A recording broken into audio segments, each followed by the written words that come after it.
Nous voilà reconnectés sur nos différentes plateformes d'exécution.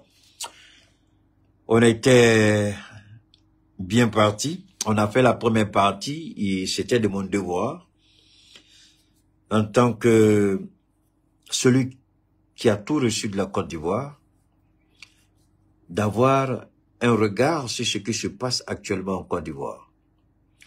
Et la situation politique à l'état actuel des choses, elle n'est pas saine au sein du Parti démocratique de Côte d'Ivoire, c'est-à-dire le PDCI-RDA. La manipulation se fait, les tests sont violés. Ceux qui ont saigné à blanc, qui se sont saignés pour ce grand parti, on leur refuse le droit à ce qui leur revient de droit.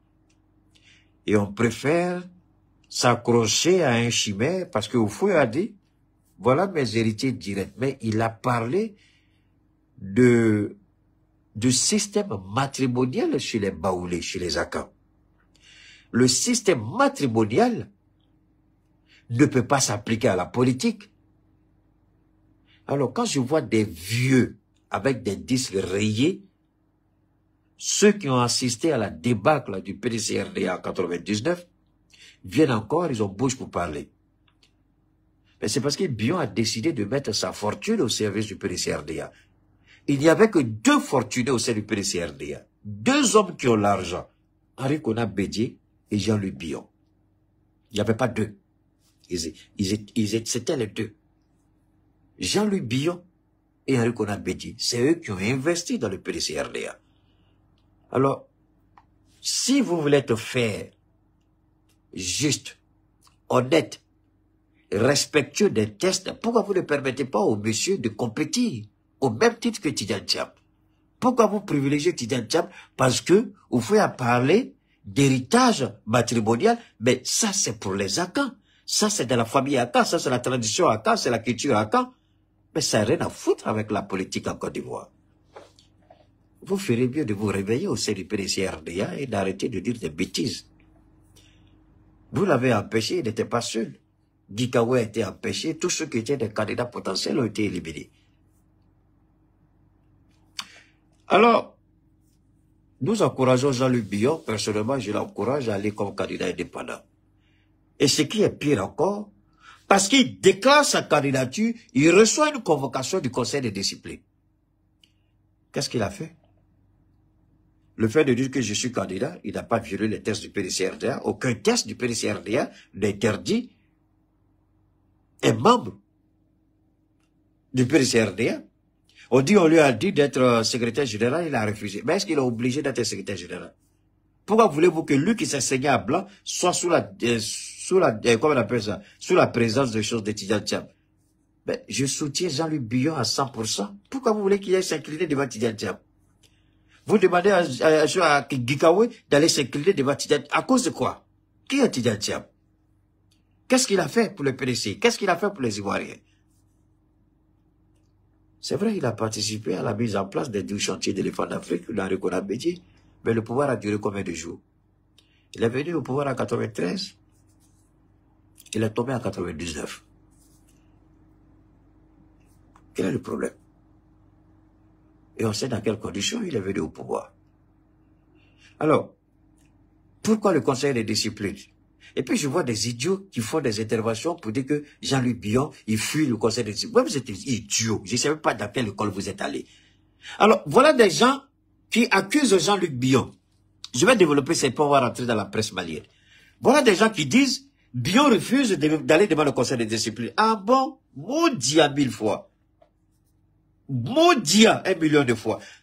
Prouvez-moi, vous, si vous êtes victime d'une injustice, si vous n'allez pas utiliser tous les moyens légaux à votre disposition pour réparer l'injustice, alors vous appelez quelqu'un, Jean-Luc Bion, c'est pas un blacoro. Il est le premier employeur de l'État de Côte d'Ivoire dans le secteur privé. Vous ne pouvez pas l'appeler comme un petit blacoro. Il est le deuxième plus gros employeur en Côte d'Ivoire après l'État de Côte d'Ivoire. Vous ne pouvez pas l'appeler comme un petit blacoro. Vous voulez parler à Jean-Luc Bion? Il y a la manière. C'est pourquoi Jean-Luc Bion, Jean-Luc Bion n'a pas fui le conseil de discipline. Au contraire, Jean-Luc Bion recadre le conseil de discipline. Apprend au conseil de discipline comment il faut travailler. Vous m'invitez, je suis d'accord. Vous me convoquez, j'ai compris. Mais donnez-moi les raisons de votre grief. Pourquoi je suis convoqué? Pourquoi je dois me présenter devant vous? Il demande à son avocat écrit au conseil de discipline du PDCRDA de donner les raisons pour lesquelles il est convoqué devant le conseil de discipline et on trouve qu'il a mal fait. Voilà des gens qui reprochent à Ouattara de ne pas respecter les tests. Et eux-mêmes, ils se livrent à violer leurs propres tests. Quand un individu au sein de leur organisation politique se lève pour dire « respectons les tests », on dit « il est rebelle ». Mais vous voulez quoi? I can't believe it. Ça, c'est l'Afrique. La médiocrité, le mensonge, le ridicule, l'hypocrisie, l'amateurisme. C'est pourquoi je dis toujours dans mes interventions, vous n'êtes pas prêts pour la démocratie, mais vous voulez appliquer la démocratie.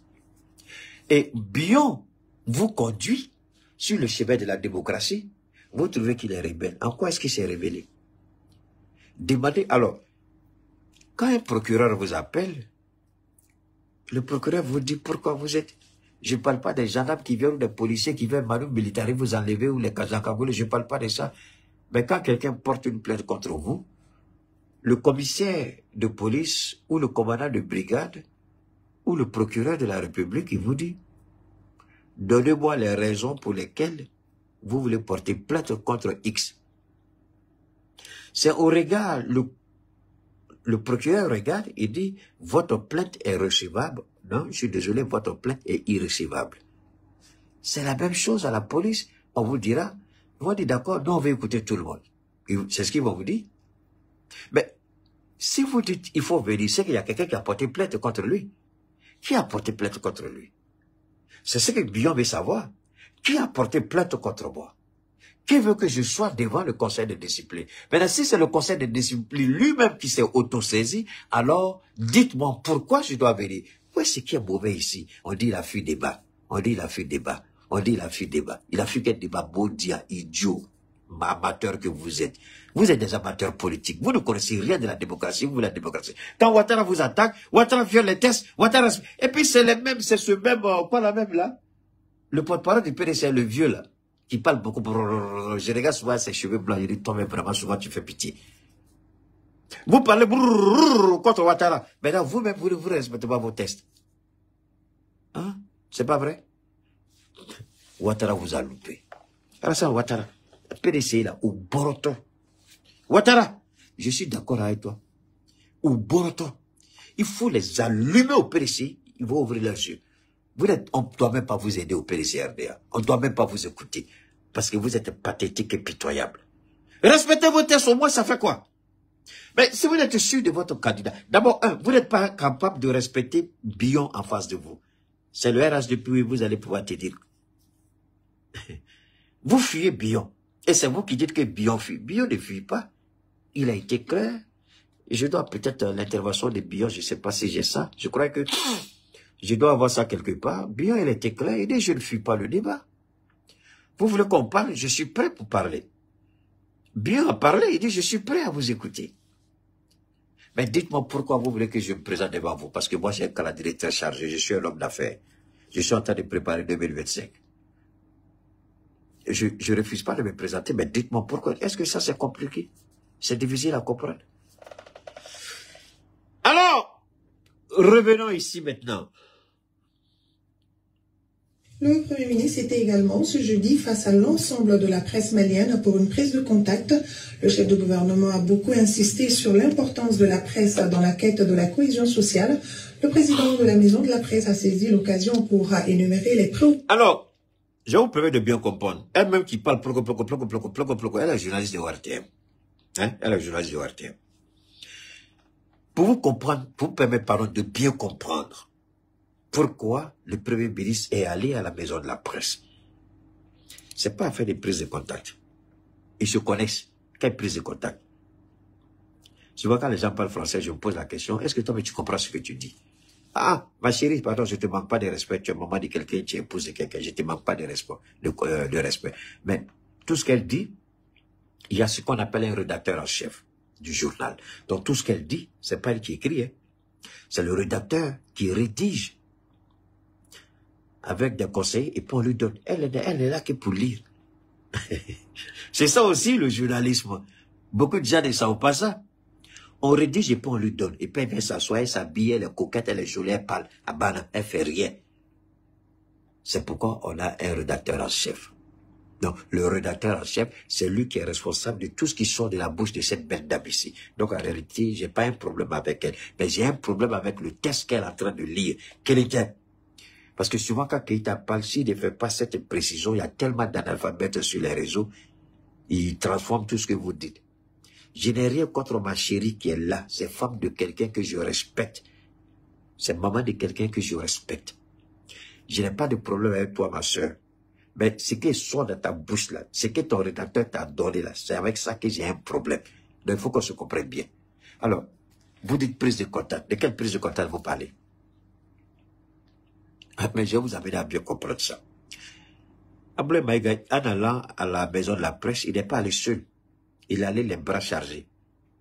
Il allait avec ce qu'on appelle l'arbitrage budgétaire et le recadrage présidentiel. Donc son sac était rempli, mais ce n'était pas tout. Il avait des invités à ses côtés, notamment notre fameux ministre de la Communication. Il était là-bas. C'est aujourd'hui, enfin c'est hier même, parce que je jouais sur mon écran de cinéma là, chez moi là. Là, qui t'a tu te vois. Bon, le jour doit venir chez moi, tu vas voir l'écran. Alors, c'est sûr, je regardais, et puis c'est là j'ai vu pour la première fois le visage de notre ministre de la Communication. J'ai dit, dans la chaleur, là, il a mis pain comme ça, comme ça, comme ça, comme ça. Il y a chaleur dans Maladin. Bon, il a fait. Il dit, ah, donc c'est lui le ministre de la Communication. D'accord. Mais avant de continuer, il y a quelque chose d'extraordinaire qui s'est passé. Keïta Seck Oumar, toujours imité, jamais égalé. Le baobab de Dieu ne peut pas être égalé. Il n'y a pas de garçon qui porte un culotte. Quand Dieu te donne votre culotte, là, il n'y a pas de garçon qui peut porter ça. Vous êtes le seul. En tout cas, pendant le temps de votre vie. Je dis, tant que Djoliba FM ne va pas demander pardon, on ne va pas le laisser. Alors, Bachili, tu es là, mon frère, pardon. Il faut dire si j'ai menti. Badou, tu es là, pardon. Il faut dire si j'ai menti. Qui est là? Tous mes amis qui étaient, mes bons amis qui êtes là, je vous en prie, vous qui êtes là, est-ce que j'ai dit ou je n'ai pas dit? J'ai dit, tant qu'ils ne présenteront pas des excuses publiques, faut étiqueter. La parole de Cheikh Oumar Keïta, c'est la force et la puissance que Dieu met dedans. Il faut le haïr. Mais Dieu va accomplir sa volonté quand son baobab parle. Toujours imité, jamais égalé. Lui, il ne crie pas, wow, wow, wow, wow, wow, c'est pas un Djeliba.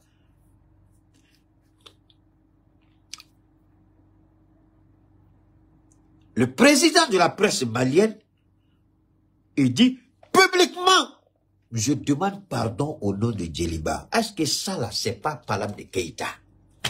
Vous n'avez pas entendu ça le jeudi quand le Premier ministre, c'est pas devant le Premier ministre, ils ont demandé pardon. Vous vous amusez avec Keïta. Keïta n'est pas camarade de quelqu'un. Regardez 2 combats que j'ai gagnés en 1 semaine. 2 combats. Web TV, à Crédit Suisse. Merci beaucoup ma chérie. Il a travaillé à Crédit Suisse. Au petit Tiam. 2 combats que j'ai gagnés en 1 semaine. La création de la Web TV AES, c'est un combat que j'ai mené. Vous êtes témoin, je l'ai gagné. Mais c'est pas fini. Quel journaliste ils vont mettre là-bas? On va parler de ça aujourd'hui encore. Et puis, je décide Djoliba TV ne présente pas ses excuses publiquement. Il n'y a rien, ça va rester fermé. Aujourd'hui, ils ont présenté leurs excuses. Alors, est-ce que Keïta n'est pas toujours imité, jamais égalé? Quand Dieu met dans ta bouche là, c'est pas ta force, c'est pas ton intelligence, c'est pas dans salle de classe. Dieu choisit les mots et puis met dans ta bouche. Et là, les petits bâtards sont énervés. Alors, pourquoi quand je dis bâtard et puis Dieu m'élève toujours? Question. J'ai dit petit bâtard, mais Dieu m'élève toujours. C'est pas une insulte. J'ai dit c'est un état de fait.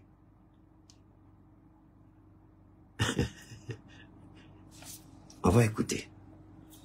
préoccupations relatives à la liberté d'expression, à la relecture des textes régissant la presse, ainsi que l'aide à la presse. Le général de division Abdoulaye Maïga dit prendre bonne note des doléances de la maison de la presse. Et nous restons avec Mamadi Koné et Alou Touré. En raison de ses missions d'information, de sensibilisation et de mobilisation, la presse peut jouer un rôle prépondérant dans l'apaisement du climat social, l'un des axes de la lettre de cadrage du gouvernement. De cette visite du Premier ministre à la maison de la presse. Michel Miki, quand j'ai entendu le pardon, j'ai pensé à vous tout de suite et j'ai rigolé. Merci à toi mon frère, que Dieu t'accorde longue vie. Dans son mot de bienvenue, le président du comité de pilotage de la maison de la presse a axé son intervention autour de la liberté d'expression, la relecture des textes régissant les médias au Mali ainsi que l'aide à la presse. Occasion pour lui d'évoquer les difficultés liées à ces 3 points. De la question de l'aide à la presse. Ce chapitre ne se résume pas à une aide financière seulement. Une aide financière qui d'ailleurs est inexistante depuis quelques années. Alors, on va aller étape par étape. Parce que ici, c'est mon domaine de prédilection. La communication, la presse. Ce que j'ai toujours critiqué, dénoncé. Ils viennent aujourd'hui dans un plateau d'or, ils viennent me dire, Cheikh Oumar Keïta, tu as raison, on a tort. Alors vous créez votre société. Je vais laisser tout ça. Je suis en train de travailler avec ma fille. On est en train de créer différentes entreprises, je vous l'ai dit. Toutes nos entreprises, ce ne seront pas des entreprises physiques. D'accord? Ce sera des entreprises en ligne, parce que c'est là qu'elle et moi, on va se taper tous les milliards possibles sur la terre des hommes. Je lui dis, on travaille, mais quand on est en train de mettre tous les systèmes, je lui ai dit, prends ton temps, moi je te donne les orientations, mais travaille dur pour qu'on puisse avoir la meilleure plateforme de vente dans le Sahel. C'est ce que je te demande. L'argent ne te suffit pas pour ça. Par la grâce de Dieu, Dieu pourvoira toujours et tout sera fait conformément à nos besoins. D'accord? C'est ce que je lui ai dit. Et elle est en train de travailler durement pour qu'on puisse avoir une meilleure plateforme. Parce que, je l'ai dit la dernière fois, c'est des véhicules que je vais vendre dessus. C'est des maisons que je vais vendre dessus, mais la base, ce sera l'alimentation. L'immobilier, tout ce que vous pouvez imaginer. Et souvent, la plupart de tout ce que je vais porter seront directement sur le site que vous pouvez retrouver. Tous les produits TTP seront aussi sur le site. Ça, c'est un point.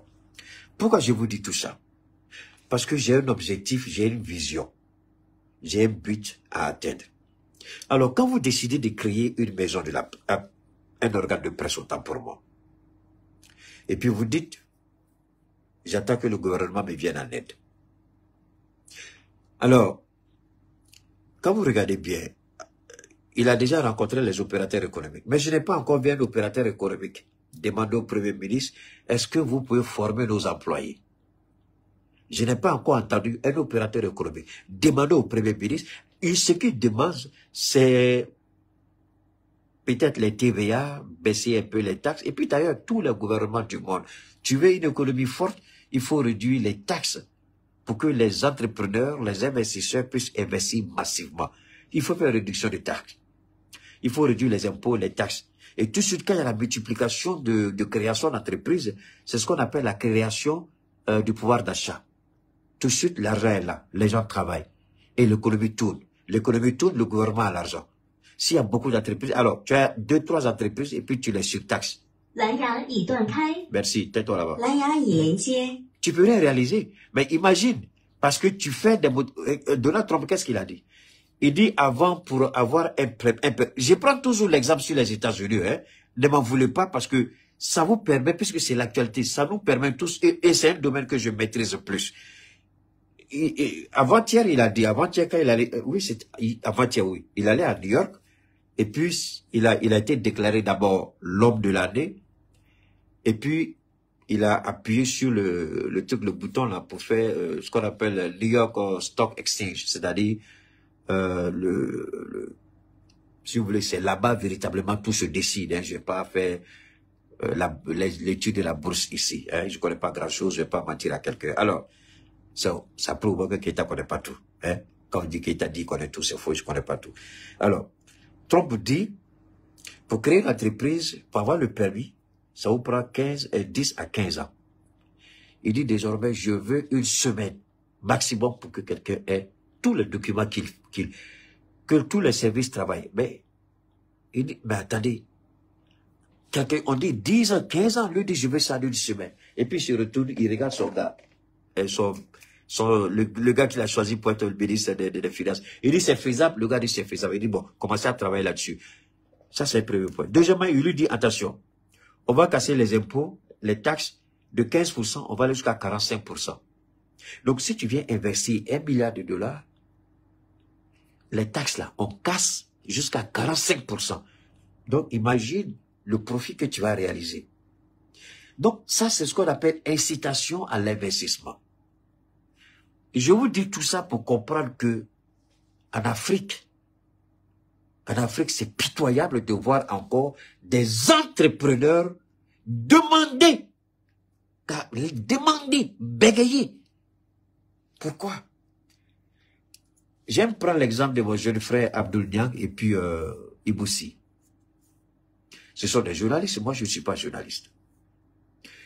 Il a sa radio, Abdoul Niang. Iboussi, il a sa chaîne de radio-télé. Abdoul Niang, c'est la même chose. Mais ceux-là n'ont jamais demandé 5 francs à l'État du Mali.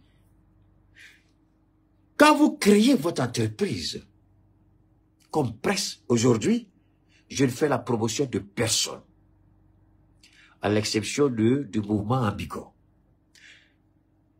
Tu viens, tu veux travailler avec moi, je te donne mes conditions. Quand vous regardez ces jeunes gens-là aujourd'hui, la plupart d'entre eux, ils travaillent avec comment on appelle ça, avec des opérateurs économiques. Si c'est pas promotion de thé, c'est promotion de telle boisson, c'est promotion de mayonnaise, c'est promotion de riz, c'est promotion de ceci. Chacun fait de gauche à droite. Mais comment comprendre qu'une presse qui est supposée informer vient quémander? Écoutez. Doit englober à la fois les questions de formation, d'appui institutionnel aux structures publiques, de formation comme notre prestigieuse école de formation de journalisme et des sciences de la communication. Alors, maintenant, depuis qu'on vous a formé dans votre prestigieuse école-là, qu'est-ce que vous avez fait pour le Mali? Parce que pour que le président ou le premier ministre décide de vous venir en aide, il regarde votre parcours. Qu'est-ce que vous avez fait pour le Mali? Qu'est-ce que vous avez réalisé pour les Maliens? Mais vous avez été, vous, journalistes, beaucoup parmi vous en tout cas, vous avez été les bras de l'intoxication, de la manipulation et de la désinformation. Des journalistes se sont payés. Ma famille a payé les frais. Des journalistes se sont payés dans les radios, dans la presse écrite, pour salir et dénigrer d'honorables citoyens maliens. Voilà ce à quoi vous vous êtes livrés quand tu me parles des prestigieuses écoles de communication et de journalisme. Qui sont ceux qui sont sortis de ces écoles-là? Avec quelle déontologie? On a attaqué mon frère ici au Mali, sur la base du mensonge. Dieu merci, comme Jean-Louis Billon. Il est au Mali ici, comme Jean-Louis Billon, en Côte d'Ivoire. Lui, il est le deuxième employeur de l'État du Mali après le gouvernement malien. Et dans le secteur privé, il est le premier employeur ici au Mali. Il a été attaqué injustement sur la base du mensonge. Parce que des petits journalistes mal payés ont reçu des miettes quelque part, ils se sont livrés. Où est la déontologie? Où est la dignité du journaliste malien? Ce n'est pas la formation qui est en cause, ce n'est pas le soutien qui est en cause, c'est la moralité et la probité de ceux qui se proclament journalistes. Ayez le courage de laver votre linge sale en famille. Vous dites liberté de la presse. Et vous vilipendez. Vous mentez. Ici, je vais vous laisser écouter. Le Premier ministre a dit quelque chose qui m'a laissé ébahi. Mais il a dit avec finesse, avec intelligence, avec responsabilité, avec courtoisie, avec amour. Le Premier ministre ici, il a recadré Choguel Kokala Maïga. Mais vous n'avez n'avez pas vu un seul journaliste, depuis qu'il est passé à la maison de la presse, dire la vérité du Premier ministre. Personne. Choguel Kokala Maïga nous a tous manipulés. Il nous a fait croire que l'administration territoriale a ordonné la création de 100 partis politiques. La vérité sort ici ce soir. Abdoulaye Maïga a rétabli la vérité. Mais vous n'avez pas vu la presse réagir. Et vous voulez qu'on vous aide. On vous aide. Dans le mensonge, vous voulez qu'on vous donne notre argent. Je suis en train de créer des entreprises avec mes propres frais. Je n'ai pas besoin de l'État du Mali. Je paye mes taxes. J'ai mon numéro d'identification fiscale. J'ai, comment on appelle ça, mon registre de commerce. J'ai tout ce qu'il faut pour travailler correctement, en toute légalité au Mali. Je paye mes taxes. Mais le Malien, vous avez toujours pris le chemin court, détourné. Vous ne payez pas vos taxes. Vous êtes des commerciaux et vous voulez qu'on prenne notre argent pour vous donner. On regarde l'état du Mali. Mais Abdoulaye Maïga a répondu avec une intelligence, quelque chose à laquelle il ne s'y attendait pas. Allez-y, regardez le passage du Premier ministre à la maison de la presse, vous allez comprendre quand je dis, ils viennent avec leur veste crasseux, des vestes remplies de cafards là. Allez-y, regardez les vestes qu'ils avaient portées. J'ai du mal à comprendre ça. Je n'ai rien contre les vestes cafards des journalistes, les chaussures cafards des journalistes, je n'ai rien contre. Mais qu'ils sachent parler. Vous demandez. Vous êtes des opérateurs économiques. Et vous voulez qu'on vous donne notre argent, qu'on vous forme avec notre argent. Pourquoi? Vous voulez? C'est ça qu'il nous demande ici. Écoutez-le bien. Les facilités d'accès des médias aux services de base. Nous attendons de vous les conditions de la création d'un espace médiatique assaini, favorable à la liberté d'expression et une aide spéciale conséquente pour la presse malienne. Du haut de cette tribune, sans contrainte, en toute liberté, en toute indépendance, en toute responsabilité et devant l'histoire, je présente au nom de la Maison de la Presse du Mali nos excuses aux autorités burkinabées et à une partie de l'opinion burkinabé qui se serait offusquée pour... Toujours imiter, jamais égaler. Wow, wow, wow. Ça, c'est pas ici. Keïta fait la fierté de l'AES, Keïta fait la fierté de Burkina Faso, Keïta fait la fierté du Niger, Keïta fait la fierté du Mali. Et je fais la fierté de la Côte d'Ivoire, du Sénégal. Le vrai Sénégal, pas le Sénégal des anciens tolards. Le vrai Sénégal que je connais. Toujours imité, jamais égalé. Le baobab de Dieu, il reste serein et imperturbable. À insulter, attaquer, il est là. L'imperturbable baobab de Dieu, toujours imité, jamais égalé. Vous avez entendu. Il dit sans contrainte. Mon cher, avant que tu parles, j'avais exigé ça. Mais on ne va pas revenir sur ça. Ils ont présenté leurs excuses. On va demander aux autorités burkinabées. Nous pensons bien qu'ils ont bien réfléchi en présentant ces excuses. Parce que quand vous venez publiquement présenter vos excuses, et puis vous retournez encore faire les mêmes bêtises, alors là, vous allez nous trouver encore sur votre chemin. Toujours imiter ma chérie Badou, jamais égalé. Ça, c'est Cheikh Oumar Keïta, le baobab de Dieu. Quand je dis Dieu m'a établi, on peut me détester, on peut me haïr, on peut dire non. La vérité, voilà, vous l'avez entendu. En une semaine, 2 grandes victoires. 2 grandes victoires. Merci pour les ballons. En une semaine, 2 grandes victoires. Et seul, j'ai toujours mené ce combat. Parce que quand vous avez confiance en Dieu, menez votre combat dans la dignité, dans le respect, dans la courtoisie, Dieu fera le reste. Si vous n'êtes pas établi par Dieu, Dieu ne fera rien. Si je ne suis pas établi par Dieu, ce que vous avez entendu, vous n'allez jamais l'entendre. Accepter ou refuser, peu importe.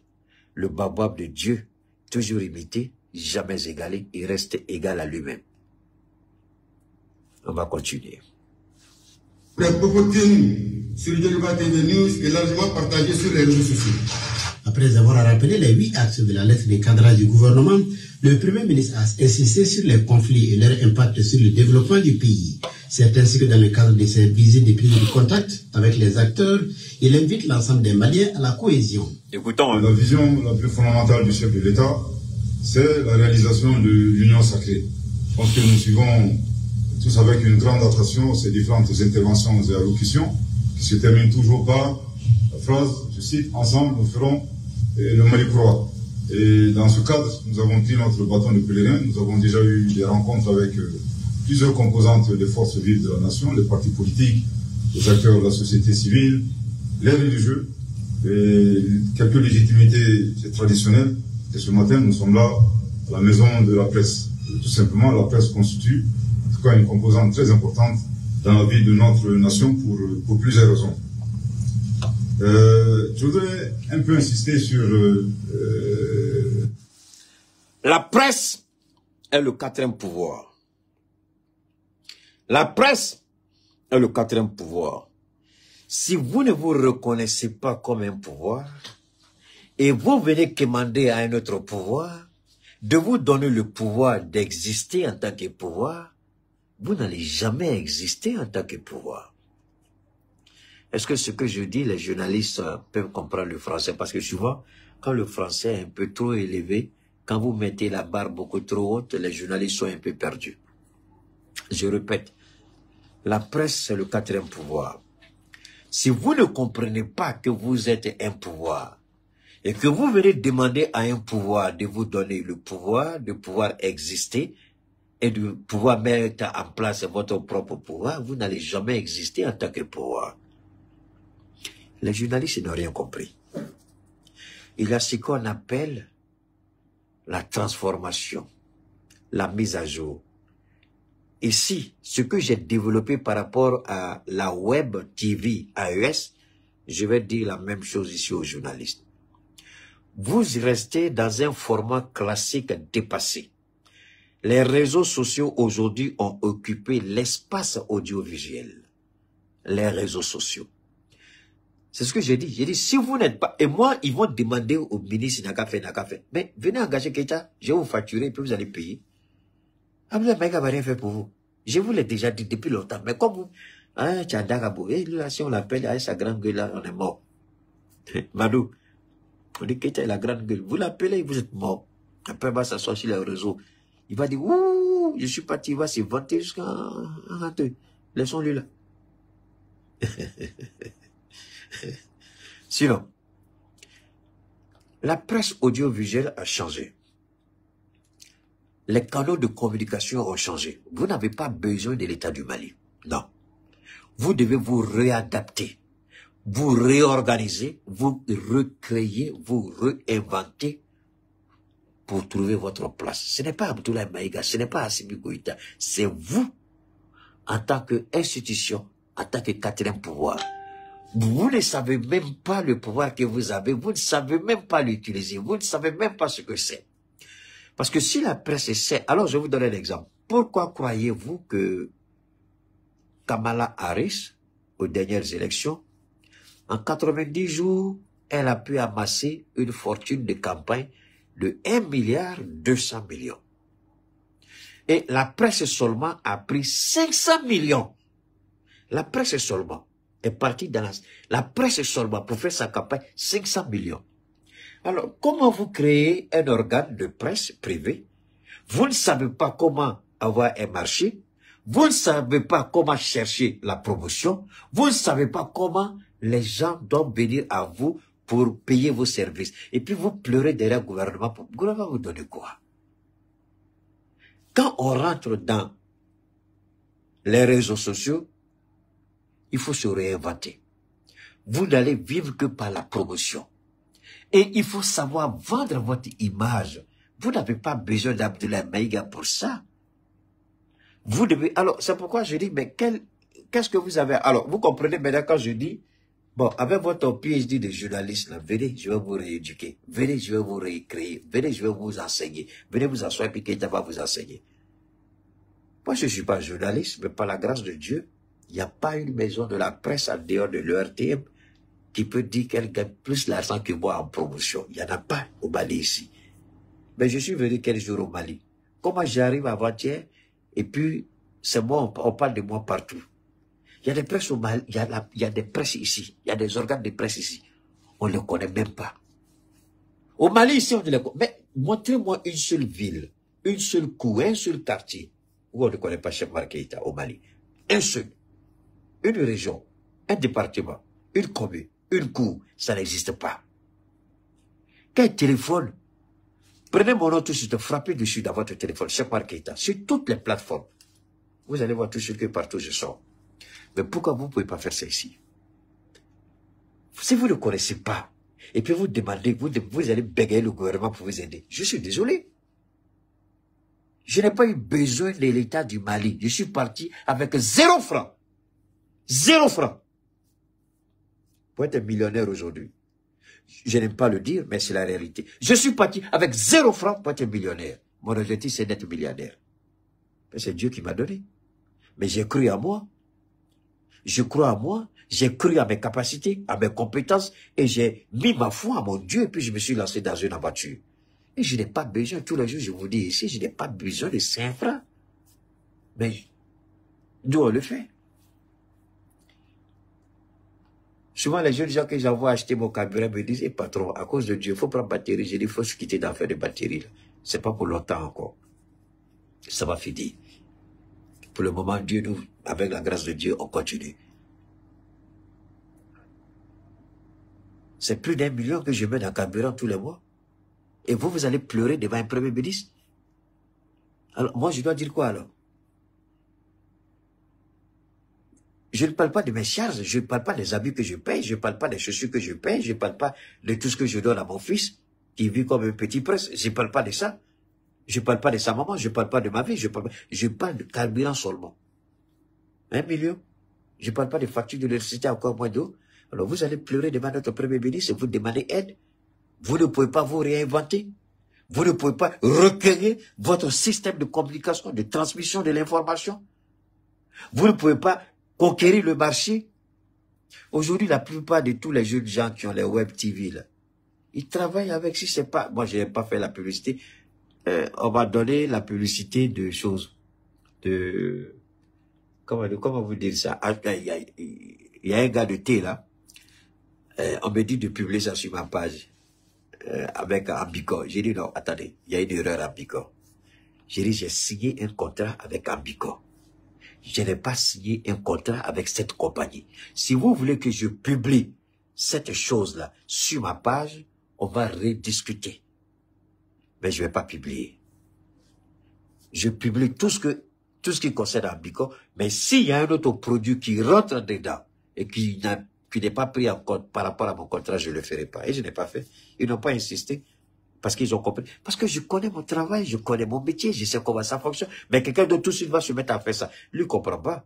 J'ai dit Keïta n'est pas venu par hasard sur les réseaux. J'ai aimé, j'ai apprécié, j'ai cherché à comprendre et j'ai demandé le soutien, l'aide et l'accompagnement de Dieu.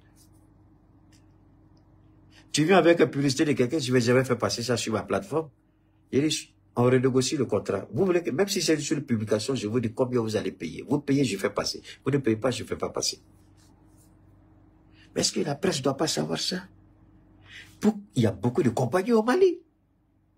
Alors, l'AES est en gestation. L'AES est un marché commun. Les journalistes doivent réfléchir comment nous allons récupérer le marché de l'AES. Désormais, ce n'est plus le Mali.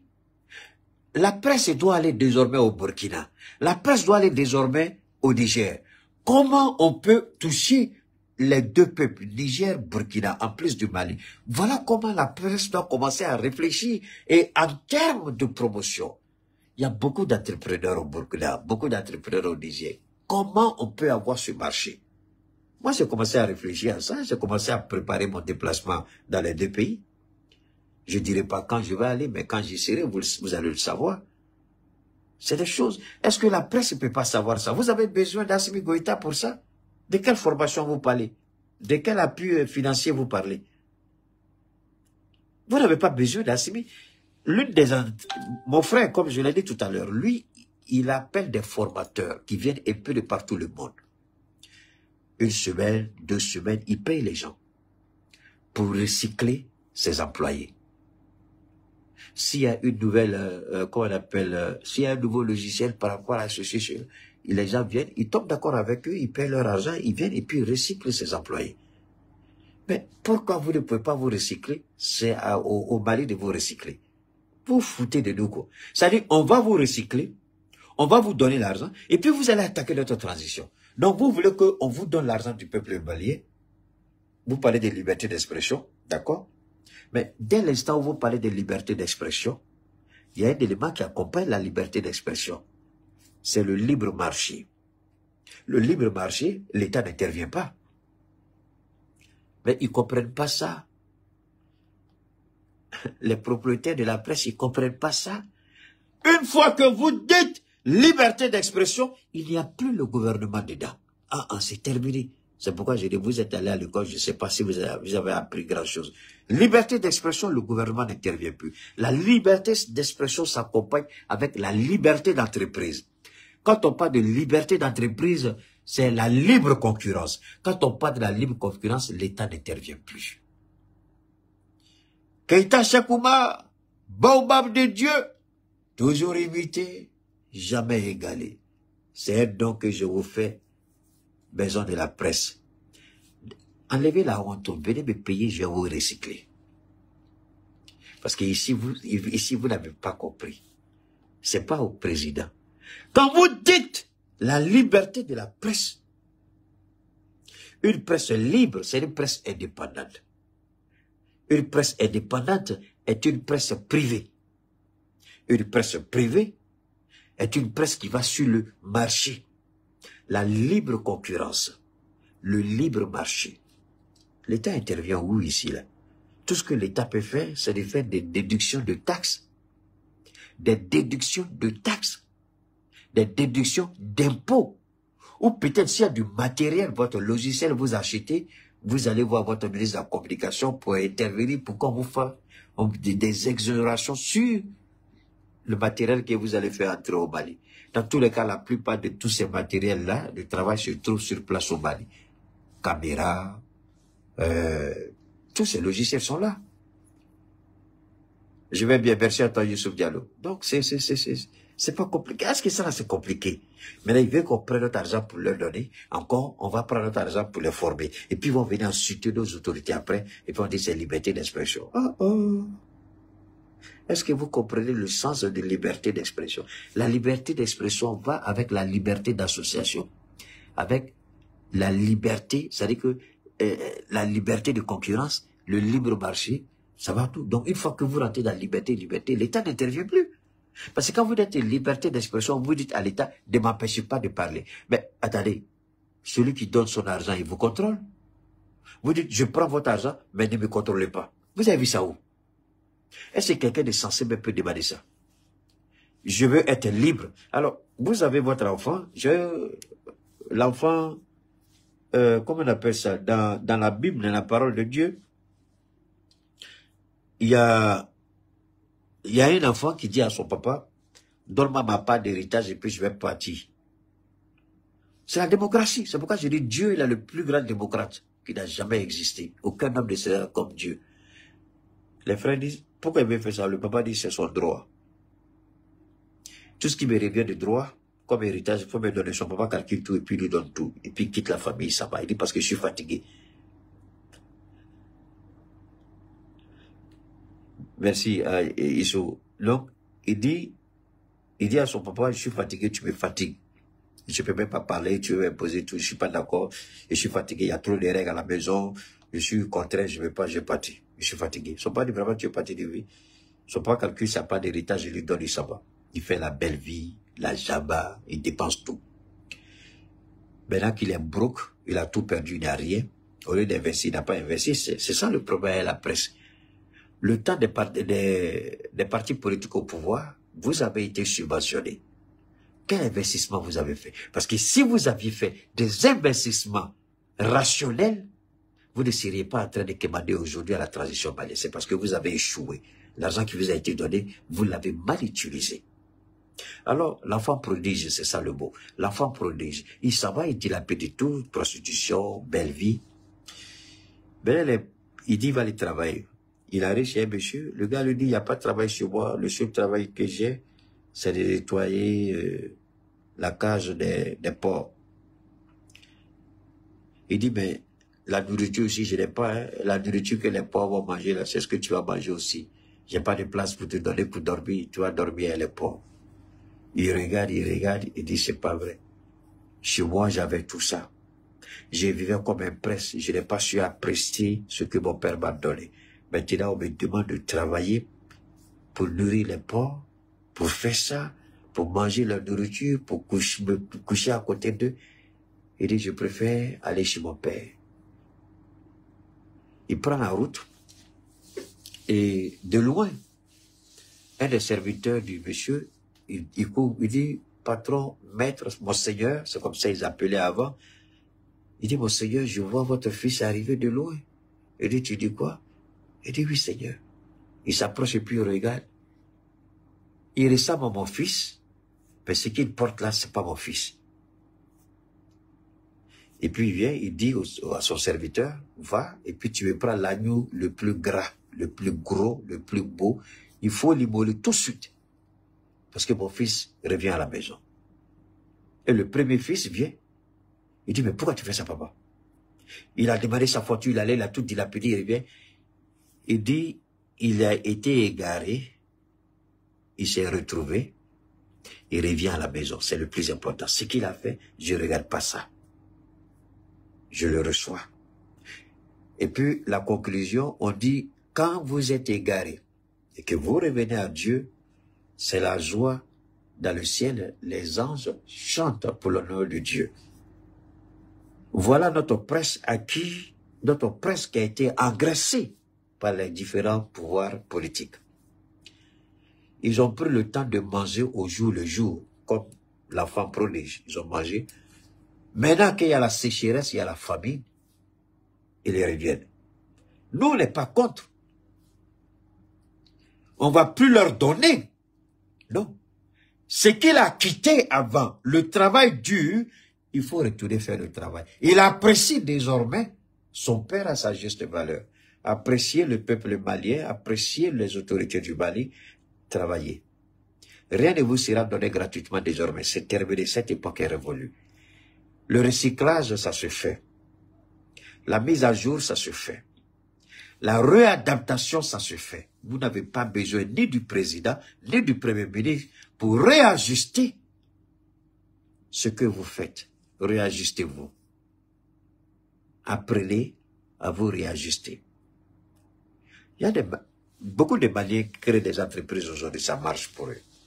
Parce que si tout le monde doit venir bégayer le gouvernement, demander, le Mali ne va jamais s'en sortir. Je vous parlais tantôt de mon frère. Il est parti de zéro pour construire son empire financier. Il n'est pas le seul.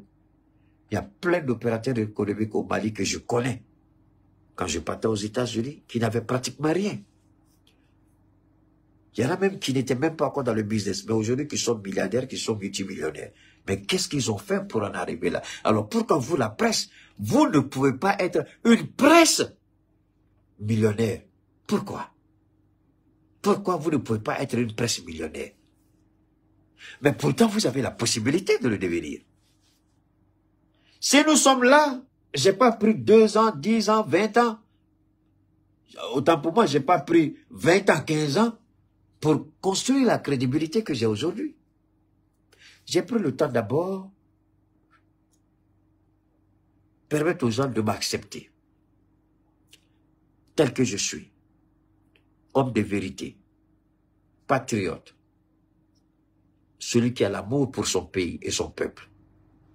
Vous attendez quoi? Qu'est-ce que vous avez fait? Vous avez pris des miettes pour attaquer celui qui n'est plus au pouvoir, celui qu'on voit venir s'il est un peu gênant, on vous donne un peu de sous, vous les attaquez, vous les dénigrez, vous les vilipendez, mais c'est ce que vous avez fait. C'est le résultat de votre travail que vous avez aujourd'hui. Comment vous pouvez comprendre, depuis l'avènement de cette soi-disant démocratie bancale, tordue, pieds cassés, bras cassés, cou cassés, aveugle, biais, sourd, au Mali, jusqu'à la date d'aujourd'hui, les mêmes presse, c'est la même, ça n'a pas évolué. Ça n'a pas évolué. Ce sont les mêmes.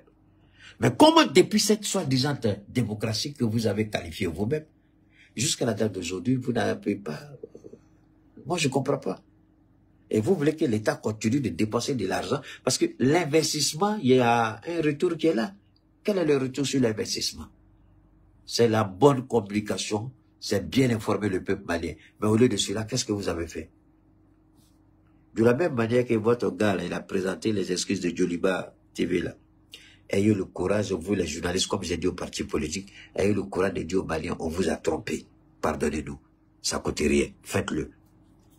Oui, demandez pardon. La nécessité de réaliser l'union sacrée. Les défis que nous traversons aujourd'hui, en réalité, ne sont pas des défis insurmontables. Pour la simple raison que le Mali n'a pas ouvert le banc en termes de difficultés concernant ces défis. Mais je pense que la chose la plus capitale, si nous voulons en tout cas relever ces défis, atteindre les objectifs qui nous ont été assignés, c'est d'abord de réaliser l'union sacrée. Le Premier ministre a aussi expliqué la situation dans laquelle vit notre pays avec en toile de fond la crise sécuritaire. Le chef du gouvernement dit prendre bonne note des préoccupations évoquées par la Maison de la Presse et sa présence dans ces lieux de note selon lui de l'intérêt qu'il accorde à la presse.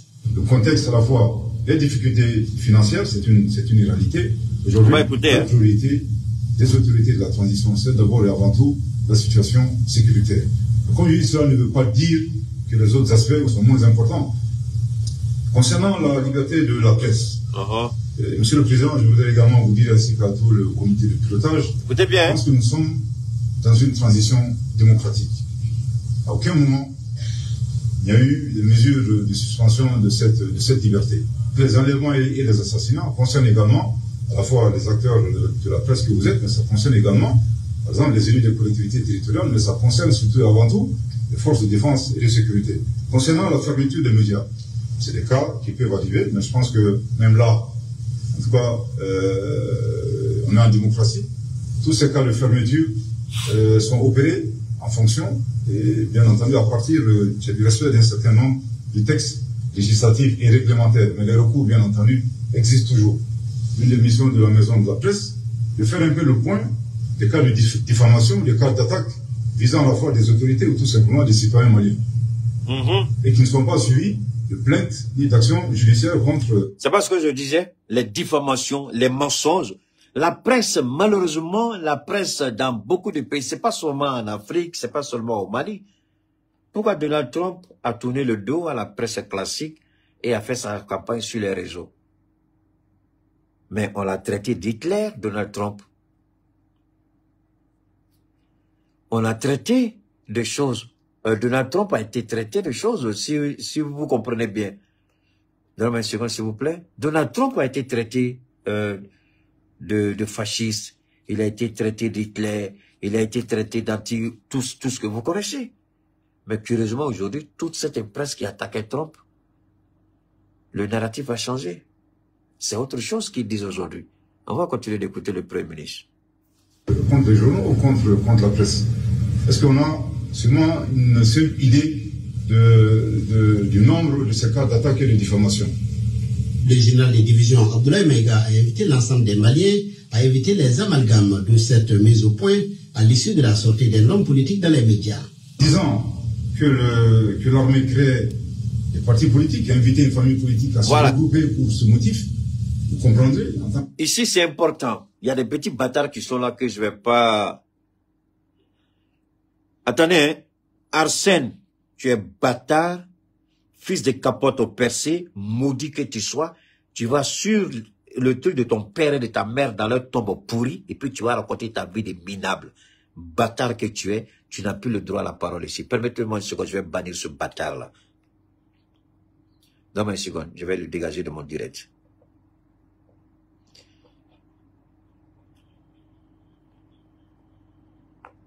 Voilà, c'est simple, c'est fini. Alors, on va écouter ici le Premier ministre, c'est important. Donne-moi une seconde. On va écouter. Acteur de la presse, on peut en faire au moins deux déductions. La première déduction, c'est le risque de polarisation. L'armée n'est pas différente du reste de la société. Je pense que... Ici, c'est ce que j'ai toujours dit. Pourquoi vous pensez que l'armée doit être différente de la population? Ça, c'est un autre débat. Mais ici, le Premier ministre va recadrer son prédécesseur, c'est-à-dire Choguel Koukala Maïga. Parce que Choguel Koukala Maïga, le discours qu'il a fait partie, un samedi, il a dit devant le monde entier que des assises nationales pour la refondation à la date d'aujourd'hui, que le gouvernement malien de la transition a enregistré la création de 100 partis politiques.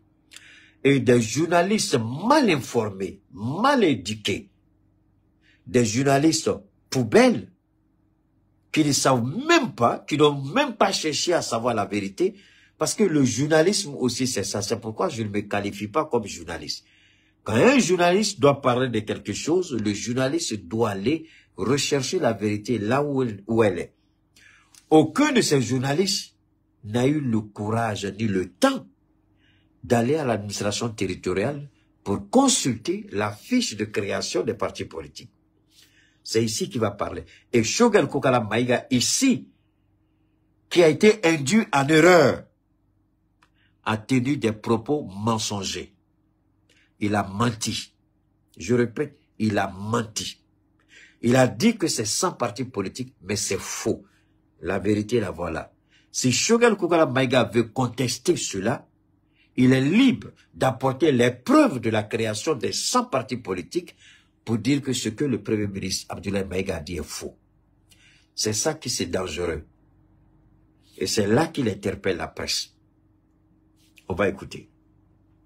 Je viens de faire ici la démonstration. Ici, nous avons tous, en tout cas en tant qu'acteurs de la presse, vous avez tous au moins Écoutez, hein? Un ou peut-être deux, trois, même plus, personnes qui sont membres, disons, des forces de défense et de sécurité. Mais lorsqu'on le dit, et surtout lorsque ça vient d'un président, d'un ancien président de l'Assemblée nationale, vous comprendrez que certaines personnes, en tout cas certains citoyens, peuvent penser que rien. Ici, je voudrais que vous écoutiez la diplomatie, l'intelligence du Premier ministre. Regardez le chemin qu'il prend. Il n'a pas voulu créer de polémique entre lui et Choguel Koukala Maïga. Vous avez vu les enfants de Choguel Koukala Maïga s'attaquer à ce monsieur sans preuve. Et tous se sont livrés à des balivernes, à des mensonges. Et ce qui m'a écœuré, le ministre de la Communication est assis là-bas. Après que le Premier ministre ait dévoilé cette vérité à laquelle beaucoup de Maliens étaient peut-être ignorantes, je le dis, cette vérité qui était cachée, maintenant qu'il a révélé ça, je n'ai pas vu encore, c'est médiocre, je ne sais pas comment qualifier leur thème, j'ai utilisé tous les qualificatifs, je ne sais même plus ce que je dois dire de l'ERTM. Et ici, c'est pourquoi je dis à l'AES, votre web TV que vous voulez créer là, est-ce que vous avez des hommes pour animer ça? Parce que même quand le Premier ministre a fait 2 sorties spectaculaires, 2 sorties de recadrage, mais je n'ai jamais vu l'ERTM appuyer le Premier ministre. Jamais. Je me pose la question, qu'est-ce qui ne va pas avec l'ERTM? Qu'est-ce qu'ils ont contre Abdoulaye Koukala Maïga? Qu'est-ce qu'ils ont contre Abdoulaye Maïga? Qu'est-ce qu'ils ont contre la transition? Qu'on m'explique. Il sort d'abord sur la question du passeport. Leur thème qui a le devoir sacré d'informer le peuple, leur thème ne fait pas correctement. Il ne coupe que l'intervention du Premier ministre et pas mettre sur YouTube. C'est ce qu'ils appellent Web TV. Parce que quand vous avez ORTM, Web ou ORTM. Donc, vous pouvez là, couper, faire des clips et puis mettre sur YouTube, là, c'est fini. C'est ça. C'est ça. C'est ça. Mais alors que, écoutez très bien, écoutez très bien, hein, je vous en prie, Donne-moi une seconde encore. Donne-moi une seconde, s'il vous plaît. Voilà, il y a des petits idiots qui n'ont pas leur place ici que je vais dégager.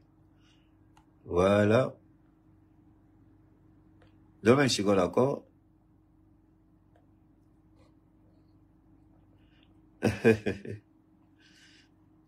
Alors ici, il y a deux éléments fondamentaux. Deux éléments fondamentaux. Il parle du passeport. Le passeport, l'ORTM et le ministre, c'est pourquoi j'ai dit quand il est parti à son ministre de la communication. Et il parle de ça, et le ministre de la communication n'est même pas gêné. Il se dit même pas, mais attention, dans mon département, il y a un problème. Mais ici, il rétablit une vérité à la présence du ministre de la communication, qui n'est même pas gêné, qui n'a même pas rappelé à l'ordre ceux qui sont sous sa responsabilité dans son ministère. Nous regardons ça et nous disons, waouh, le Mali est un pays qui est doux, hein. Vous avez des ministres qui sont là, dont des directeurs qui dépendent de leur juridiction, ne sont pas à la hauteur. Les organes qui sont rattachés à leur ministère, qui ont échoué, qui ne sont pas interpellés. Ah, le Mali est un pays doux, vraiment doux. Et le ministre, il est assis à côté du Premier ministre, il entend ça. C'est ça, je dis, la communication, c'est un autre monde. C'est mon monde à moi. Je suis là, dedans. Je patauge, je regarde, je navigue, je surfe, je vois les gens. Mais le ministre de la communication, est-ce qu'il a une idée de ce qui se passe? Voilà notre Premier ministre qui fait deux recadrages de qualité et de points, qui sont des attaques par rapport à notre souveraineté. Mais leur thème n'a pas jugé utile de faire un débat. Et puis ils font des coupages là, des clips vidéo, web. Et alors, pourquoi vous fatiguez comme ça même? Pourquoi vous donnez la peine? Arrêtez même, c'est mieux que ça. Mais écoutez le Premier ministre. Les militaires peuvent créer des partis politiques. Or, ce qui est totalement impossible. Cette visite du Premier ministre est perçue à la Maison de la Presse comme un signe de rassemblement, d'unité, de progrès collectif et de respect dans la diversité des opinions, selon le président Banou Danti. Et démarrons cette édition par les activités du Premier ministre. Non, toi tu parles, ma chérie, je te respecte beaucoup, mais il faut arrêter. Il y a un autre élément que je vais faire écouter les gens ici. Il y a un autre élément que je voudrais ramener sur la table. Pardon, ma chérie, il faut partir. Merci beaucoup. Alors, c'est ici que je voudrais écouter. Ici, on va écouter cette partie. Le Premier ministre était également ce jeudi face à l'ensemble de la presse malienne pour une prise de contact. Le chef du gouvernement a beaucoup insisté sur l'importance de la presse. Donne-moi une seconde, c'est pas de ça qu'il s'agit. C'est pas, voilà, c'est ici. Je crois bien que c'est dans celui-ci. J'espère bien. Voilà, c'est ici. Le chef de l'exécutif, le Premier ministre, le ministre de l'administration territoriale. On va revenir, ne vous en faites pas. C'est important qu'on va écouter ça. Abdoulaye Maïga à la rencontre des hommes de médias. La grande salle de conférence de la Maison de la Presse était archi-comble ce jeudi 12 décembre 2024, à l'occasion de cette visite historique du chef de l'administration. Des doyens aux plus jeunes, les hommes de médias ont répondu en grand nombre à l'invitation du comité de pilotage de la Maison de la Presse pour venir échanger avec le général Maïga sur les enjeux, défis et perspectives des médias maliens. Pour l'occasion, le Premier ministre était accompagné du ministre de la Communication et du président de la HAC. Outre des mots de remerciement à l'endroit de l'ordre du jour, l'intervention du président de la Maison de la Presse, Bandjougou Dante, était axée sur 3 points spécifiques. La liberté de la presse, la relecture des textes régissant le cadre juridique des médias. Ça m'intéresse pas trop, on va écouter. La question de formation. Non, ça m'intéresse pas trop. Nos excuses aux autorités. Ok. En de guerre. On va écouter. De guerre, il y a une déclaration de guerre, après on voilà, c'est ici qui m'intéresse. C'est ici qui m'intéresse. À apaiser les tensions sociales. La présente rencontre s'inscrit dans le cadre d'une série de aux forces vives que le Premier ministre a entamé depuis sa prise de fonction. À travers ces démarches, il entend présenter les grandes lignes de l'action gouvernementale et recueillir les préoccupations des hommes de médias. Ça veut dire si vous prenez un temps normal. Écoutez, hein. Un temps, je crois que le temps le plus catastrophique pour un pays, c'est le temps de guerre. Le temps de guerre, il y a une déclaration de guerre, après on sait que la vie de la nation quasiment s'arrête. et toutes les activités socio-économiques, en tout cas, sur le plan financier, s'estompent pour faire face à l'urgence qui est la situation de guerre. Or, la situation que nous vivons aujourd'hui, si vous essayez de la matérialiser, elle est pire que la guerre pour la simple raison que c'est à partir de 2012 que nous avons perdu plus de la moitié de notre territoire national, ce qui n'était jamais arrivé dans l'histoire du Mali. Il n'y a pas de déclaration de guerre. Je pense que lors de ma première intervention, j'ai eu l'occasion de dire que lorsqu'il y a un arbitrage financier entre les questions de paix, de défense et de sécurité, et d'autres aspects de socio-économiques, la priorité sera systématiquement accordée d'abord et avant tout aux questions de sécurité et de défense. Pour la simple raison qu'il s'agit d'une urgence. Mais cela ne veut pas dire que les autres objectifs socio-économiques ne seront pas réalisés. Il peut y avoir des retards, bien entendu, dans l'exécution, mais ça se fera quand même, bien entendu, avec les moyens du bord. La raison pour laquelle je suis en train de vous dire tout cela, c'est un peu pour expliquer la nécessité et l'impératif, pour le chef de l'État, d'insister sur l'union sacrée. On écoute avec une grande attention, bien entendu, les doléances du président de la maison de la presse concernant la liberté de la presse. Monsieur le Président, je voudrais également vous dire, ainsi qu'à tout le comité de pilotage, on écoute. Je pense que nous sommes dans une transition démocratique. À aucun moment, il y a eu des mesures de suspension de cette liberté. Concernant la fermeture des médias, c'est des cas qui peuvent arriver, mais je pense que même là, en tout cas, on est en démocratie. Tous ces cas de fermeture sont opérés en fonction, et bien entendu, à partir du respect d'un certain nombre de textes législatifs et réglementaires. Mais les recours, bien entendu, existent toujours. Mais je souhaiterais quand même qu'on soit également équilibré lorsqu'on amène des indicateurs. Écoutons encore. Des indicateurs qu'on ne voit pas. Mais je crois que c'est les indicateurs qui participent largement à l'apaisement du climat social. On peut faire par jour. Je pense que c'est également, ça doit être à mon humble avis, une des missions de la maison de la presse, de faire un peu le point des cas de diffamation, des cas d'attaque, visant à la fois des autorités ou tout simplement des citoyens maliens. Et qui ne sont pas suivis de plaintes ni d'actions judiciaires contre les journaux ou contre la presse. Donc je suis d'accord avec vous, effectivement, en termes de vision, qu'il faut un espace médiatique assaini. Est-ce que cet assainissement reviendrait seulement au pouvoir public? Non. Je pense qu'il faut également regarder de votre côté, il faut beaucoup plus de professionnalisme. Mais comme je dis... Alors, qu'est-ce que je disais tout à l'heure? Voilà des gens qui refusent de se remettre en cause. Voilà des gens qui refusent de faire leur mea culpa, mais qui veulent tendre la main pour bégayer, pour quémander. Mais ce que j'ai dit tout à l'heure, c'est ce que le ministre est en train de dire, le Premier ministre. Des gens qui sont payés avec des petites miettes et puis ils attaquent des gens, des honorables citoyens de ce pays, des opérateurs économiques. Moi, je me rappelle encore, il y a une petite radio de merde qui était là, qui passait sa petite vie de merde, avec des miettes de merde, à s'attaquer à notre famille, à mon frère, qui était payé par un de ses détracteurs, un opérateur économique, une dame. Parce que l'État du Mali, dans tous les pays du monde, ça existe. Lui, il est dans un domaine et il appartient à l'État du Mali d'appliquer ce qu'on appelle le système de protectorat. C'est ce que Donald Trump a décidé de faire aux États-Unis. Il dit tous les produits qui vont venir de l'extérieur, je vais appliquer 100%, 200% de taxes pour protéger nos opérateurs économiques nationaux.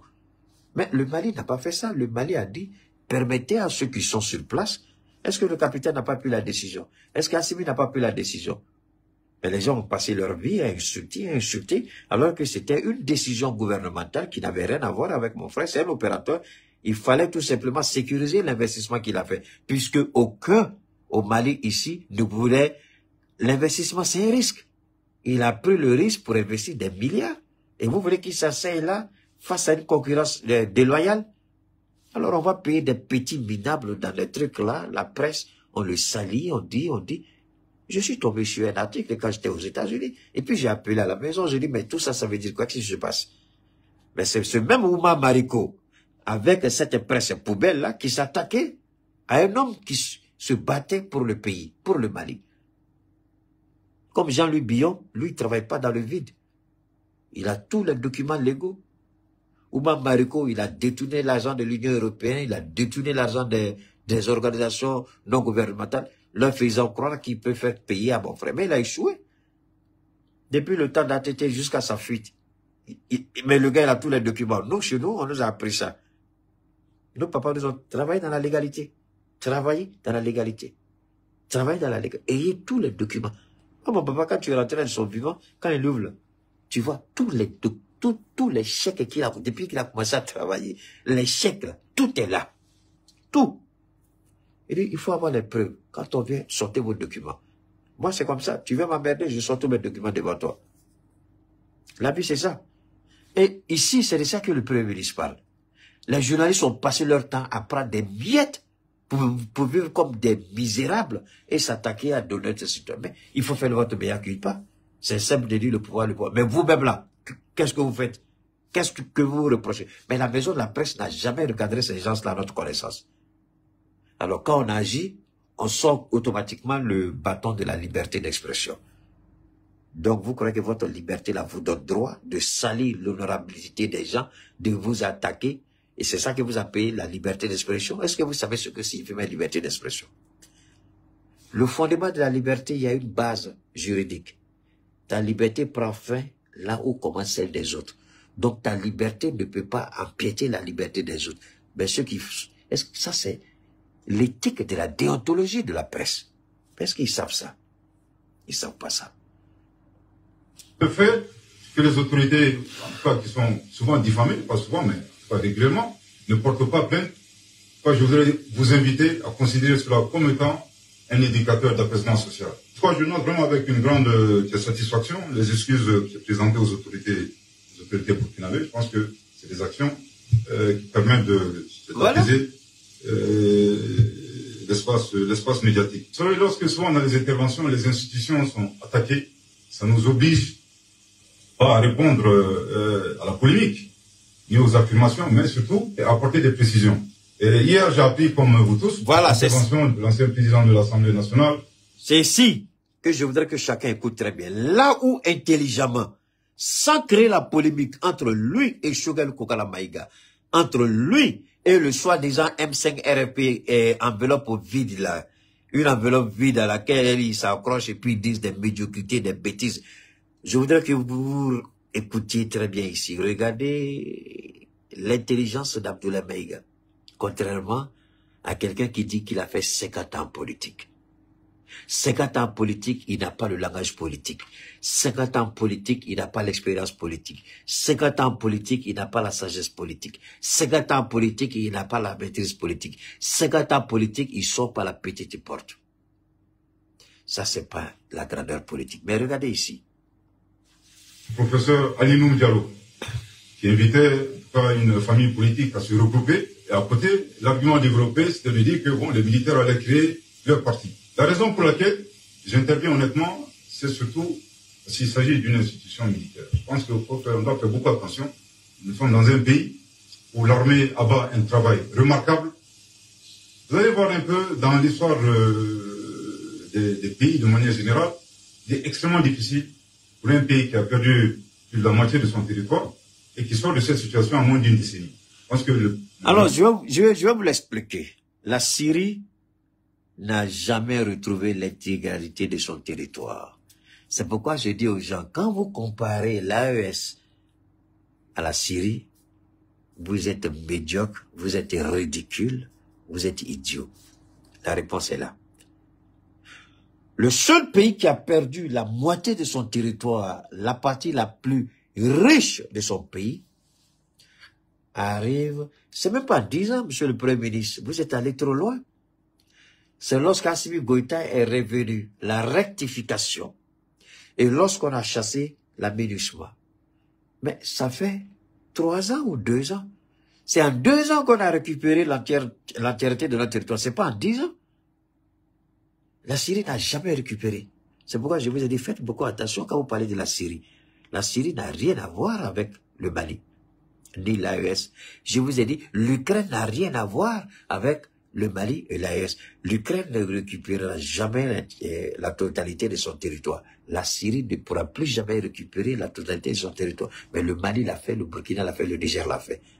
Je vous en prie, même si nous sommes des pays africains considérés comme enclavés, pauvres, désertiques, reconnaissez que nous avons les meilleures armées du monde. Rien que cet exploit, vous n'avez qu'à regarder la Libye, vous n'avez qu'à regarder la Syrie, vous n'avez qu'à regarder l'Irak, vous n'avez qu'à regarder le Soudan aujourd'hui où 2 généraux se tuent. Vous n'avez qu'à regarder autour de vous en Ukraine. Le Mali et l'AES, nous sommes la seule région dans le monde à avoir réalisé cet exploit sans détruire notre pays, sans détruire les infrastructures socio-économiques, les infrastructures socio-économiques de base. Nous n'avons rien fait de tout ça. Nous avons mené et nous continuons de mener. Nous avons aujourd'hui le contrôle de notre espace aérien. Est-ce que un avion américain peut survoler une base militaire russe en Syrie? Ils vont abattre l'avion. Vous avez vu quand le Sukhoi russe a survolé l'espace contrôlé par la Turquie, l'avion a été abattu. Vous avez été témoin. Mais dites-moi, quelle partie du Mali aujourd'hui notre flotte aérienne ne peut pas survoler? Aujourd'hui, tous les avions de l'AES peuvent survoler l'entière et la totalité de l'espace AES. Au Mali, au Niger, au Burkina, tous nos avions, nos drones peuvent faire des va-et-vient. Mais en Ukraine, si Vladimir Zelensky est garçon, il n'a qu'à survoler le Donbass avec ses avions. S'il est garçon, si Poutine est garçon, même si on les met, il n'a qu'à aller à Kiev avec ses avions. Mais chez nous, ici, on fait. En Syrie, tu peux pas. En Irak, tu peux pas. Mais nous, on fait. C'est de ça qu'il parle ici. Mais vous n'avez pas vu. L'ORTM, ça c'est à lui, cette phrase à elle seule, cette petite phrase à elle seule est un sujet de débat national sur l'ORTM. Monsieur le directeur, présentez votre démission. Monsieur le ministre, présentez votre démission. Parce que visiblement, la communication vous a dépassé tous.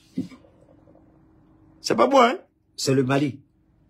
On est venu dans un pays miraculeux. En tout cas, si j'en connais, je crois qu'il n'y a pas 2 ou 3 pays qui ont vécu. Monsieur le Premier ministre, il n'y en a même pas. Mais en disant que l'armée crée des partis politiques, inviter une famille politique à se regrouper pour ce motif, vous comprendrez, en tant qu'acteur de la presse, écoutez, hein, on peut en faire au moins 2 déductions. La première déduction, c'est le risque de polarisation.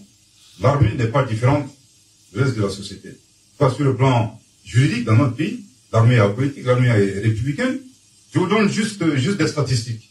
Depuis le début de la transition, donc le 20 août 2020, voilà, c'est ici. Il y a 66 partis. Écoutez très bien, là où Choguel Kougala Maïga a fauté, là où Choguel Kougala Maïga a commis l'erreur politique de sa vie, là où Choguel Kougala Maïga, si aujourd'hui la presse combattante, la presse patriotique, la presse de l'AES, si chacun, parce que tout le monde n'a pas le flair de Keïta, c'est pourquoi j'ai dit le baobab de Dieu, toujours égalé, ça fourlait 3 fois. Toujours imité, jamais égalé. Si moi, ça c'est moi, ça c'est le baobab de Dieu, toujours imité, jamais égalé. Il a parlé, mais vous n'avez pas encore vu de débat là-dessus sur les réseaux. Mais je vous invite à partir de demain, commencer à regarder. Il y a des gens qui s'asservent d'ici, qui ne sont pas, on n'a pas de sujet. Il a imité, mais il n'est jamais égalé. Vous allez les voir tout de suite, ils vont commencer à parler de ça. Parce qu'ils attendent que je parle. Quand il y a des actions, ils attendent que je parle. Le ministre a parlé de ça. Sinon, on devait se poser la question, mais attendez, pourquoi le Premier ministre a dit 100 partis politiques ont été créés? Mais c'est Abdoulaye Maïga qui était visé par le propos de Choguel. Et vous avez vu comment ils ont polarisé cela à l'extérieur du Mali, bien entendu. Tous les soutiens de Choguel, vous les avez vus comment ils sont sortis. Wow. Mais voilà la vérité qui est là. Mais pourtant, il dit, j'invite la presse à aller au ministère de l'administration territoriale pour regarder la liste des partis. Mais la clarification qu'il va faire est insuffisante. C'est pourquoi j'ai dit Choguel est un parolier. Choguel est un parolier.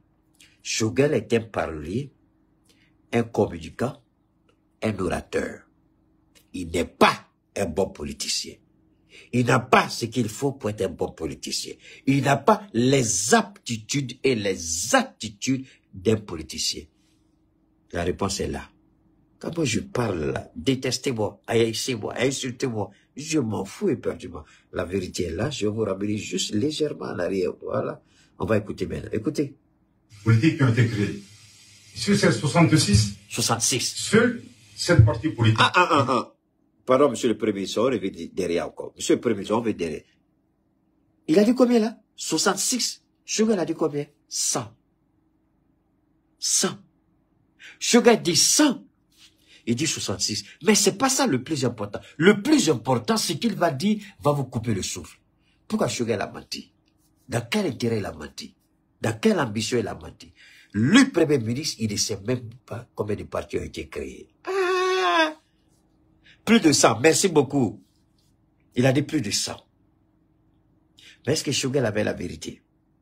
Sugar était, je lui ai dit, il est très émotif. Je lui ai dit, monsieur le Premier ministre, si vous n'arrêtez pas de trop parler, vous allez vous humilier un jour.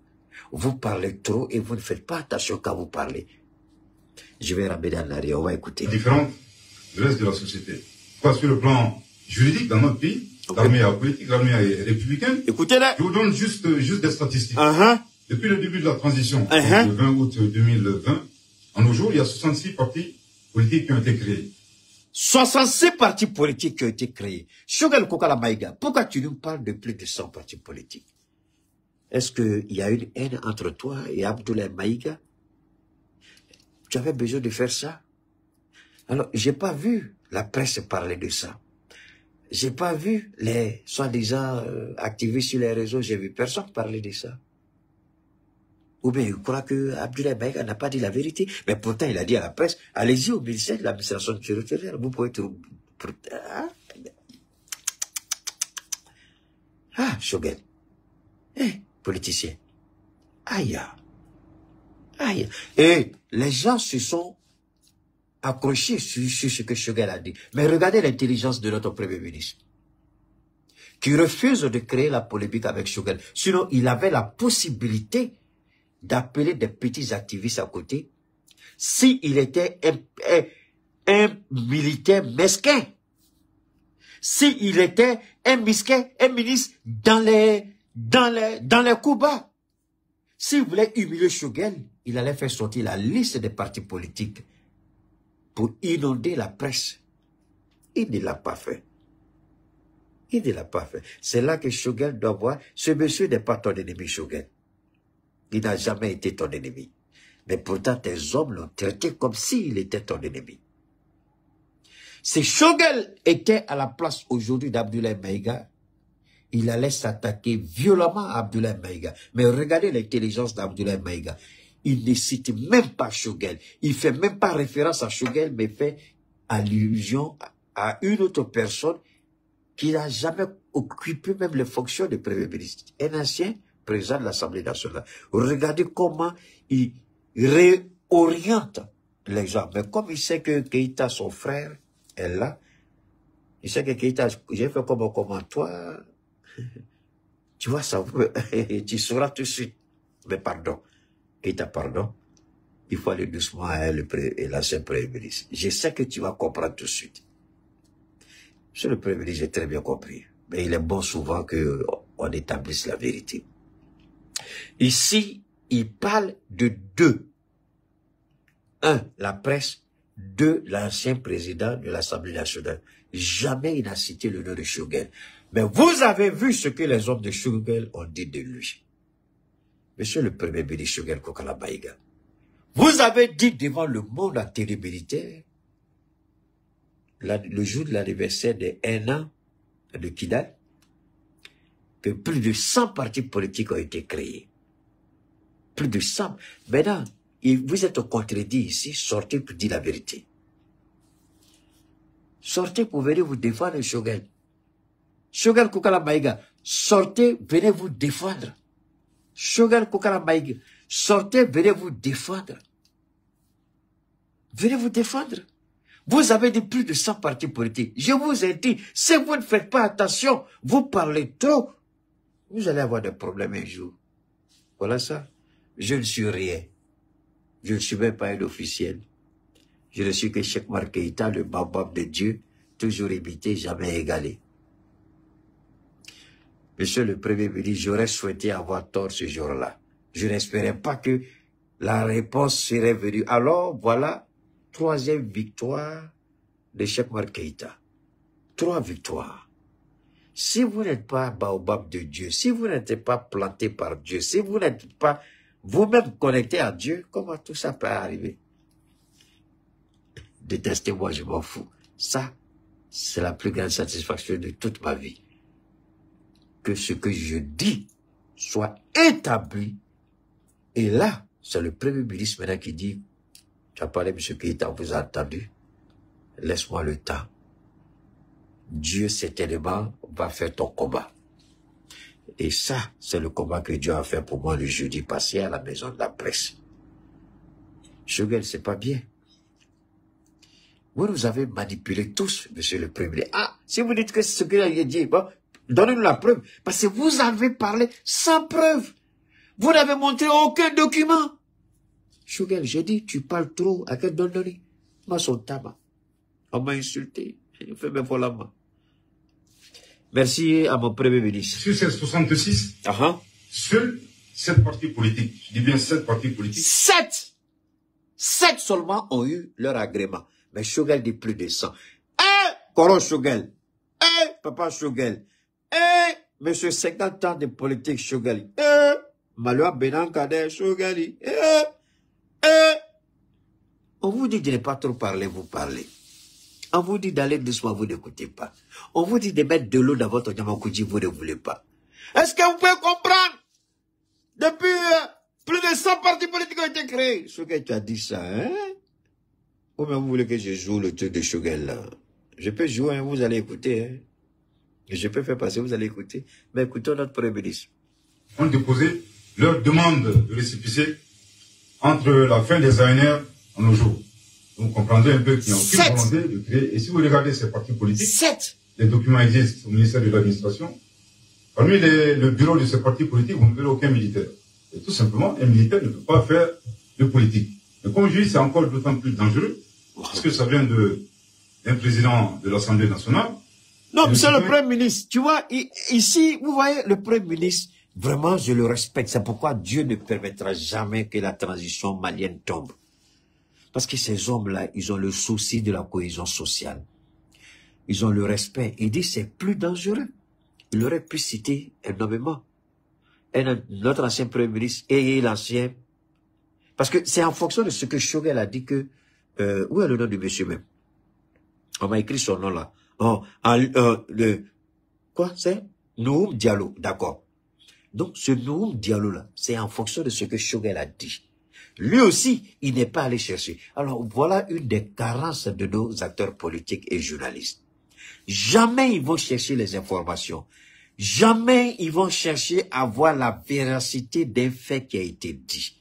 Et jamais, et j'ai honte que le ministre de la Communication soit assis à cette table, à côté du Premier ministre. Ça, c'est un échec du ministre de la Communication. Il a échoué ici, monsieur le Président. Un mensonge grotesque. Il n'a pas cherché à rétablir la vérité. Il avait l'honneur de notre Premier ministre et il a assis à côté de lui. J'ai honte. J'ai honte. Il dit qu'il a les preuves. Maintenant, il n'a qu'à sortir les preuves. Parce qu'Abdoulaye Maïga dit les preuves sont au ministère de l'administration territoriale. Quelles sont ces preuves? Et les gens aussi, ceux qui veulent chercher la vérité, ils doivent aller là-bas aussi, parce qu'ils doivent se fondre sur ce qu'il a dit. C'est dangereux. Monsieur le Premier ministre Choguel Kokala Maïga, on vous a averti, vous n'avez pas voulu écouter. Ça seulement, ça suffit pour vous disqualifier de toute fonction politique dans ce pays. Ce mensonge-là. Apportez la preuve si vous l'avez. Nous, on vous attend, monsieur Choguel. Notre Premier ministre a parlé, on attend votre preuve. M5 RFP, on attend votre preuve. Apportez. C'est le jour des preuves. Nous, nos preuves sont au ministère de l'administration territoriale. Où sont vos preuves? Apportez, on va regarder. Mais vous voyez, monsieur le Premier ministre, jusqu'à présent, ces militaires-là, ils font tout pour vous protéger. Ils font tout pour vous garder dans l'estime du peuple malien. Mais si vous poussez loin le bouchon, monsieur le Premier ministre, Dieu va vous humilier. Je le dis encore. Si vous poussez loin, parce que vous avez répondre aux gens, si vous poussez loin, wallahi billahi, Dieu va vous humilier. Mon souhait, mon vœu, ma demande, ne faites rien. Lavez votre honneur calmement. Parce qu'ici, on peut même exiger que vous apportiez votre preuve. Parce qu'ici, on va commencer à dire que vous avez menti. Et ici, on va commencer à mettre en doute tout ce que vous avez dit. Parce que si vous avez menti une fois, en tant qu'homme politique, on dira que vous avez toujours menti. Moi, j'ai un peu honte. Le Premier ministre vient de parler. Parce que moi, c'est la seule chose que j'attendais depuis toujours. Quel jour le Premier ministre va nous apporter la preuve que ce que Choguel a dit là n'est pas vrai. Parce que j'étais assis, j'étais serré, je ne savais pas où il fallait mettre la tête. Est-ce que Choguel a dit est vrai? Comme je sais qu'il parle beaucoup, je n'ai pas pris pour argent comptant ce qu'il a dit. Mais j'attendais que le Premier ministre nous apporte la preuve. Et Dieu merci, il l'a fait. Vous voyez, c'est quand on vous respecte et puis vous ne voulez pas rester dans le respect, Dieu vous humilie. Et si l'ORTM avait fait, peut-être que des instructions étaient données aussi de ne pas en parler pour préserver le Premier ministre d'une sorte d'humiliation. Mais si tel était le cas, le Premier ministre Abdoulaye n'allait pas parler de ça. Mais il a parlé avec intelligence, il a épargné Choguel. Soyons d'accord, il a épargné Choguel. Il a épargné Choguel. Et je pense que Choguel doit se ressaisir. Parce que les soldats là, tu as voulu présenter les soldats là comme des personnes sans honneur, qui ont trahi le peuple malien. Et voilà aujourd'hui, on dit la vérité ne prend pas l'ascenseur, la vérité prend l'escalier. Quelle que soit la durée de la vérité, elle va apparaître. Le doigt ne peut pas cacher les rayons du soleil. Vous avez parlé, vous avez crié, M. Choguel Kokala Maïga, aujourd'hui, moi je pense que vous êtes humilié ici. Vous devez tirer les leçons et savoir parler désormais quand il s'agit de ces militaires-là. Parce que j'ai dit, ils ont trop d'éléments et d'informations sur vous. Vous n'avez rien sur eux. Voilà une preuve qui est là aujourd'hui. Sur cette base seulement, et c'est pourquoi j'ai dit, toi tu vois Assimi Goïta. Donc Choguel savait, c'est-à-dire que Choguel, si on veut bien aller un peu loin, je ne vais pas aller trop loin, mais juste un peu, ça veut dire que tout ce qu'il nous a dit sur ces militaires-là, tout est faux. Il avait ses vérités, il avait des informations, une dernière fois, des informations une troisième fois, mais il a fait exprès de tourner son regard de ces informations-là et de nous dire autre chose. À 68 ans, ça ne fait pas honneur, monsieur le président, monsieur Choguel Kokala Maïga. À 68 ans, ça ne fait pas honneur. Ça ne fait pas honneur. Que Dieu vous aide, que Dieu vous accompagne, que Dieu vous protège, que Dieu vous guide, que Dieu vous nourrisse de sa sagesse, pour que désormais les propos que vous teniez soient vraiment sur des bases solides de vérité. Parce que ici, le petit respect que certaines personnes peut-être pouvaient avoir vient de disparaître. La petite considération que certains avaient vient d'être complètement effacée. La preuve, vous nous dites plus de 100 partis alors qu'il n'y en a que 7. 7 qui ont fait la demande d'agrément. 7. Je peux manifester l'intention. Il faut remplir les conditions. Manifester l'intention et la demande d'agrément, c'est pas la même chose. Je nourris l'intention d'acheter une maison. Et puis toi, tu vas dire aux gens, hey, Keïta a dit acheter sa maison. On dit, ah, c'est où? Il n'y a pas de maison. Mais dès l'instant où tu dis, ah, Keïta a dit qu'il allait acheter une maison, c'est une maison. On dit, Keïta, il paraît que tu as acheté une maison. Il dit, non, j'ai acheté 20 maisons. Qui a dit une maison? Et puis, je sors le document de 20 maisons. Donc, vous dites, ah, il dit, va acheter une maison. Il a dit acheter, c'est un bluffeur ici, vote. Et puis, Keïta, il paraît que tu n'as rien acheté. Je dis, qui a dit ça? Je dis, voilà le document, je viens d'acheter un château de 200 millions, de 300, 500, 1 milliard. Wow. Donc, Choguel, tu as entendu des choses à ton âge. C'est pourquoi j'ai dit 50 ans de politique là. Pardonnez, laissez ça tomber. Parce qu'un politicien ne peut pas tomber aussi bas. Un politicien ne peut pas tomber, c'est-à-dire passer à côté d'un virage aussi important. Ça, c'était le dernier carré de Choguel. Il a été manipulé. On lui a menti. Merci, il avait ses ambitions. Mais moi, j'ai honte, monsieur le Premier ministre Choguel Kokolabaïga. Vraiment, ça fait honte. 7 partis. J'ai dit bien 7 partis. Et vous le dites, plus de 100 partis. Mais la différence est grande. Alors, Choguel, bon, Amadjoy, si vous qui parlez Bambara là, prenez et puis faites des traductions en Bambara pour les parents qui ne comprennent pas français. Hein? Aidez-les.